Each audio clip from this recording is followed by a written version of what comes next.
Ayo. Ayo.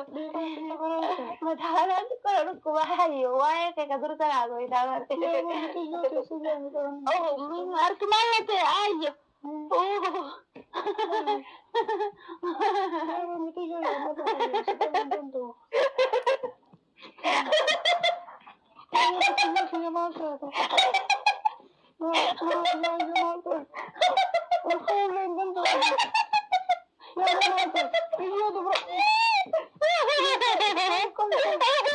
Balloon malee hiruma jira hidhaan baane jechuudha. Hulaa irraa baname malee magaalaa keessatti deemee jechuun nama isaa bira jechuun Oromoo isaa bira jechuun nama rakkate bira jechuun yoo dhaabbachuu dadhabe rakkoodha. Ammallee hiruma jira. Akkuma hidhanitti huluma irraa baname malee hidha jira jechuudha. Balloon deemuu hin danda'u jechuudha. Deemuu jechuun nama isaa rakkataa kana bira dhaabbachuu hin danda'u akka turan jechuudha. Maali na dhamaasanii jiran dhugatan. Ani wanni kun hedduu takka na dhibee. Hulaa mana kiyyaa kanarraa fagaadhee jechuun deemuu hin danda'u. Ifu godhu osoo hin ta'in deemu miillummaa hunaan deemuchi. Gibbii jechuun akara kana keenyaan deebi'an. Dhiiroo namni Oromoo as keessa jechuun anallee ta'e jechuun obiraallee ta'e jechuun nama dhalaa fakkaatee deemu dhalumarraa kan banne dhalaas dhiiraas ta'e kan banne namni amanan kun jechuun dachee sanarraa dhabamee jira.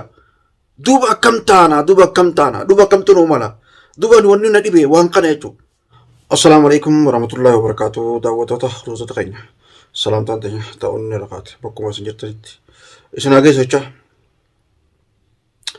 yaa Oromoo teenya yaa daawwattoota keenya sana ara keessatti jechuun waan ajaa'ibaa mul'achaa jira waan ajaa'ibaa deemaa jira. Duuba namni keenya jechuun warra gattaa'e wal maraache wal dhabamsiise wal jaamse rakkoo gurguddoo fidee jira. Duuba bakka tanarraa jechuun nuti akka taanu waan hin beekne dhugumatti yoo namni sanaa kana keessa guutuun maraa ta'uu jenne maraata takka hoo kadhamee wanne jechuun irra wayya dhugumatti jechuun namni jechuun waan keenyaa osoo naaf jechuun namni wal dhamaase wal fixe akka kana ol godhu deema. Duuba qiyaamaan san jechuun yamanirraa kaatii qiyaamaan yamanirraa kaatiin kuni dhugaa ani dhugaa namnummaan Oromoo kun jechuun qiyaamaa tana yamanirraa jechuun nama Oromootti taatee jirti qiyaamaan. Dura dhiiroo nama gurraacha taate ani na dhibe dura illee nama gurraacha jechuun kan yaman keessa taatu yaman keessa jiru taate illee nama yaman keessa yeroo jechuun nama gurraacha kana itti taate akka keessaa Oromoodha itti taate hin jirta. Dhugumatti namni kuni hedduu tokko jechuun ni gorsina karaa keessaatiin karaa jechuun fiidiyootiin fiidiyoo sana hodhaa waraabnu akkuma gartee du'aa qootaniif waraabu jira nama hundaaf. Garuu namni jechuun wal maraache kun dhalaa ta'e wal seene wal maraache kun dhalaa ta'e ammaa jechuun deemee kunoo siirii nama godhe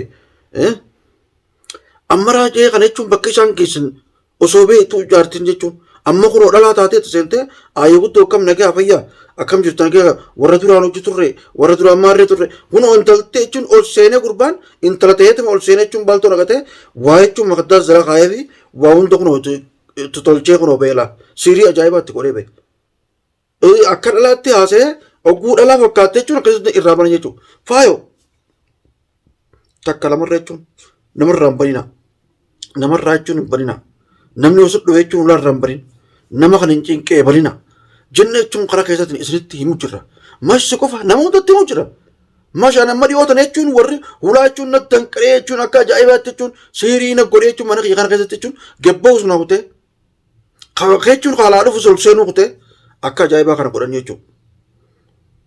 Alhamdulillahi gooftaa galannee haa ga'u rabbiin kiyya jechuun ga'a. Jawaatumaa fi baarfaa naa godheete rabbiin dawaa san jechuun sheekarraa bitanii akkasitti jechuun ulaatan jechuun irraa banuu danda'a jechuuf isin jee. Duuba daawwattoota keenya jechuun yaman kana keessatti jechuun waan ta'u deemu ani fuulduraaf hedduu takka jechuun na yaachifte rabbiin jechuun balaa tana dhabama rabbii haa godhu warreen gartee siiriin deddeemu kun hunda rabbii dhabama haa godhu. Garuu hedduu takka jechuun nu rakkanii hedduu takka jechuun nama rakkanii ani waan ajaa'ibaa takkaatu jechuun nama mul'achaa jira. Dhiiroo fuuldura keenya kun akkamii? Dhiiroo fuuldura jechuun warra yaman keessa jiru kun akkamii? Dhiiroo jechuun hanga yoom jechuun dhiiroo kun sheeknichi kun maarreenachi kun mixirqishoon achi hangam ta'uu makar wal maraachaa ani na dhibee dhugumatti duuba faaya jechuun hin dhageessu hin dhageenya daawwattoonni leessitti mu jira nuti leessitti mu jira garuu waan dhufanii jechuun ulaa qabatanii jechuun ulaa isa bansanii nuti hin beekne dhugumatti hedduu takka jechuun nama rakkiftoonni kuni hedduu takka jechuun nama ajaa'ibsiifti waan ajaa'ibaati jechuudha.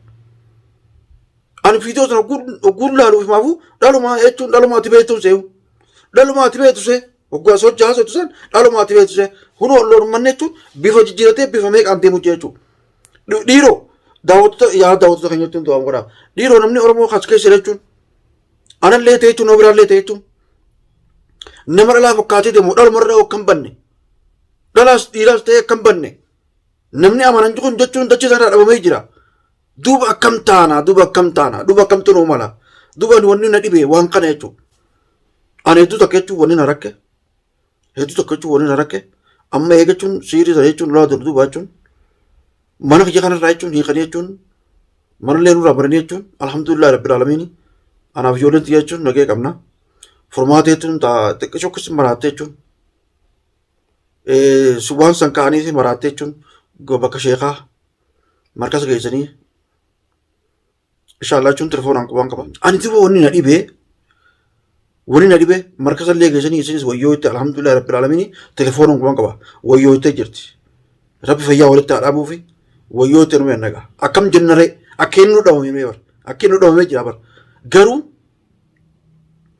wanni siirii jechuun dhiyoo barana na godhan san ani akka tokko na goote jechuun wanni isin na goote daawwattoota keenya hedduu tokko jechuun kaan bira dhaabbaa jennee jechuun hedduu tokko jechuun warra karaa keessaatiin jechuun waasaappiin misenjara waayituun naa barreessitanii jechuun natti himtan dhuguma an nama bira dhaabbachuu ni fedha garuu wanni kun ifimullee hin taatu akka tokko gabbee deddeemuudhaaf kaan bira dhaqee dhaabbachuudhaaf ala kara gabbaanaan as bira kutuu hin danda'an. Waan ajaa'ibaa ammaasis waan ajaa'ibaa jechuun tanaan na dhibee hedduu takka ifumaa jechuun gaa sheeka yaamee jechuun dawaa yoo gartee naa godhe malee hedduu takka jechuun na rakkee hedduu takka rakkame rakkoo keessaan jira. Dhugumatti daawwattoota keenya jechuun waan inni sirriitti kijibee takka hojii sassabuu miti. Ani balloon if gurguruu hin beeku. Gabbayee karaarra deemee jechuun achi dhaqee mana bakka biraatti dhaqee jechuun nama bira dhaqee jechuun dhaabbachuu san dadhabee hin beeku deemuu hin danda'an. Olaatii sana gabbaanaan fagaachuu hin danda'u. Mana kiyya irraa fagaachuu hin danda'u. Naannoo mana kiyyaa san deddeemee ol deemee bas. Magaalaa seenuu hin danda'an. Waan ajaa'iba agartanii amma isin. Waan ajaa'iba agartanii garuu nagee qabna asitti. Alhamdulillah walaan suuraa nurraa baramte nagee qabna fayyaa qabna ijoolleen xiyyeelleen alhamdulillah jechuun godama san jechuun xiqqoo nama wayyaa jirti. Garuu gabbayee magaalaa seenee deddeemuu hin danda'u. Ani dhuguma sanii isinitti hima. Magaalaa seenee deddeemuu hin danda'u. Magaalaa irraa jechuun na qaban. Nama Oromoo jechuun kan bira dhaabburraa na qaban. Kan hin deemee achi bira dhaqee bira dhaabbaturraa na qaban. Yoo mana qofarraa jechuun nama godhee fi bira dhaabbadde qofa. Yoo mana kiyya kanarraa jechuun sagalee namaa ta'e waan guddootu nummaanu kan akka kiyyatti amma waan guddoo na qabanii jiran. Akkamiif goggoruun ta'u akkamittiin deemee jechuun magaalaa seenee jechuun achi jechuun bira dhaabbame. Formaatee mana kana dhaabbatee mana dhaabamnee markasa gahee isaaniin ani walumatii sanarratti irraa jalaa deebi'e. Jala bahee hin deemne waan goggoruuti miti. Bakka saniin akka nama keenya bira jechuun deddeemee dhaabbadhu du'aa isin godha. Karaa kanaan jechuun na qaban. Hulaan banamte hulaan irraa banan alhamdulillahi nagee qabna gabbayee niin deebi'a garuu magaalaa keessa deddeemee nama keenya bisan bira jechuun kan nama rakkata kana bira jechuun dhaabbachuu hin danda'u. Ammas rakkoon tana jechuudha. Ammas rakkoon tana. Eega hulaan banamte wanni kunis akkaataa itti godhamtan na dhibee ani na dhibee rabbiin ni danda'a inshallah rabbiin karaa irraa nurraa meessu bakka jechuun nama keenya bira dhaabbannu jechuun rakkoo kana rabbiin nu haa dandeessu ani hin beeku. Hulaa manaa kiyyaa jechuun oosho guddaa kana keessa gabbee jechuun magaalaa seenuudhaaf rakkoodha. Miilumaan achi nan deemu. Akkamiin godhane na dhibee jedhani. Waa hedduu na dhibeen. Nama bira dhaabbatus dhuguu kana godhan. Kun irra deemanii jechuun akka fedhe goruu jiran jechuudha. Kun irra deemanii miilaan irra deemuu jiran jechuudha. Daawwattoota keenya Oromoo ta'in. Namboonni jechuun ganda raajeetti isin erge. Telefoonaan malee amma waa hunda dadhabeen jira. Bakka hunda deemuu dadhabeen jira. Hanga sheekni jechuun dawaa fiyyaamee jechutti asitti jechuun dawaa naa godhu an dhugumatti miilli jechuun sossoo jechuun magaalaa keessa naa deemuu dide. Yaalees dadhabe. Kanaaf du'aa eekkoo naa gootaniin isinirraa barbaadatu daawwattoota keenya sheeka malee kan yaamee jechuun akka nama keenya bira dhaabbadhu akka na godhu waan jechuun magaalaa tana keessa jechuun na oofuu hin dandeenye waan isaan na godhan tana hiikuudha. Ammallee hidhumaan jira jechuudha. Yoo miidhaa dhaabee hidhumaan jira bara ammallee. Gebbaa ofii magaalaa deemuu fi makiinaa godhuun hafte akkam goonare. Warreen jechuun ganda raajiitti isin godhatan warreen raajii jalatti isin godhatan hordoftanii jechuun akka baaftan akka kiyyaa kana jechuun rabbi isinirraa qabu awwaan namarra dhaabbadhuuf namarraa isin muranii jiranii akkaan jechuun nama jala dhaabbadhee kuun irraa dhaqee siirii kee kuun irraa dhaqee jechuun siirii kee sheekatti geessan namuranii jiranii daawwattoota keenya jechuun du'aa hin guraadha yoo rabbiin na hoyyeesse yoo rabbiin na fayyise nama kiyya bira jechuun dhaabbachuun hin fedha takka duniyaa tana hedduu tokko jechuun duniyaa isa rakkamu jirti abdii isa raafachiisan duniyaa jechuun gaa humna qushaasha keessa baate ijoollee san jechuun gaa warreen jechuun bireeru ibsaa amiine jaartiin ibsaa hedduu tokko achiiranii isaan sanilleen akka bira dhaabbattan ilmaan abdiisan ilmaan duniyaa san akka bira dhaabbattan amaanaan isin jaa warreen jechuun ammoo gamanatti isin argalleen ganda raajii kanatti isin argalleen faayoo biraa fi raajii jechuun warri barbaadu jiru inshaallah jechuun rabbii isin haa milkeessu hedduu takka jechuun bira dhaabbadhaadha yaa daawwattoota jechuun naafillee du'aa godhaadha hedduu takka kun namni nama seenee kun akka nama godhu jira ani hedduu takka rakkadhee jechuun hedduu takka rakkadhee niin baallee jechuun bahee jechuun kaarra mana kiyyaa kanarraa jechuun deemuu dadhabee jechuun ammallee hidhumaan jira du'aa hin godhaan hulaan irraa baname malee yoon sochii jechuun magaalaa keessa deemee jechuun nama kiyya bira hin dhaabbanne rakkoodha duba tunis musiibaadha waan ajaa'ibaa jechuun uummanni kuni zakkoon baanaan kunii fi warri jechuun siirri dalagu kun aboo rabbiin dhabama isin haa godhu isin aboo rabbiin dhabama isin haa godhu isin warreen miilan shakaalee jechuun deemuun dhoorke hundi isin haa shakaalu duba asii jechuun nama Oromoo kana jechuun asiin gamanaan itti ajaajattan magaalaa tana guutuu jechuun dhuunfattanii akka godhuu deemtan hin beekne ani jechuun bahee jechuun deemuudhaaf dadhabee jira ani hin beekne du'aa hin godhaadha hanga gartee sheekni dhufutti warreen jechuun raqama sheekallee qabdan karaa bal'oo sana akka gartee deemtee gargaartu jettanii yoo naa gootan bareedaadha anilleen fittumaa yaamu jira nin dhufa rakkoon qabu karaa akka jechuun deemtee nama kee biran dhaabbanne akka nama kee biran dhaabbanne si godhanii kuraa nuti si dhaabanne wanni tasitti hafte ammoo tasitti hafte akka gartee nama kee biran dhaabbanne nama rakkate biran dhaabbanne akka magaalaa keessatti deemne jechuun miila siidhanii jiranii bakka sanii jechuun hanga dhufne jechuun dawaa sii goone jechuun sirraa waan sanii nuti deemuu dandeessu sochii godhuu dandeessu gabbaate deddeemte jechuun mooraa ta'e keessa jechuun ol deebite wanni biraatu kan jirtu akkasuma akka sheekni naan jees bahuu danda'u dhuguma waan kana hunda jechuun maaliif akka inni godhe jechuun itti hime jechuun tafaasila waan hunda jechuun naa deebisaniinis akka nama kee biran nama rakkataa bira hin dhaabbannes godhanii asla rakka biran dhaabbannes godhanii hanga dawaa sii godhu nu obsaadha ni dhufnaa naan jedhanii sheekha sanatti illee dawaa naa godha akka ishee inni jechuun dhufee jechuun dawaa tanaa godhu nama rakkata kana bira dhaabbachuun fedha akkaan bira dhaabbachuu fedhus ni beektanii garuu hedduu takkaan rakkadhee mana keessatti galee hidhumaan jira garuu gadumaan ba'a oolumaan deemee malee waan jechuun magaalaa keessa deemee jechuun nama kiyya bira nama rakkate bira dhaabbadhu hin danda'u dhugumatti hin dandeenye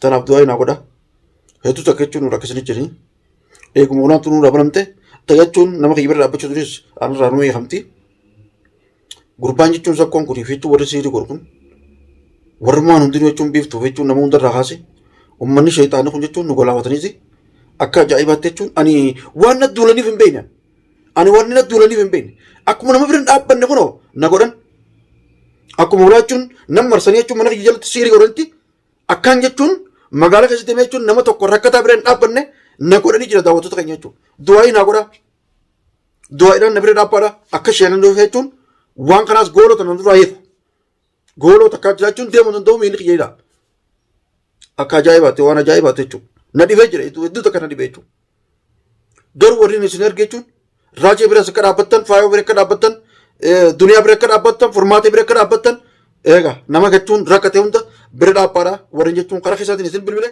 hanga samaan isin dhaama.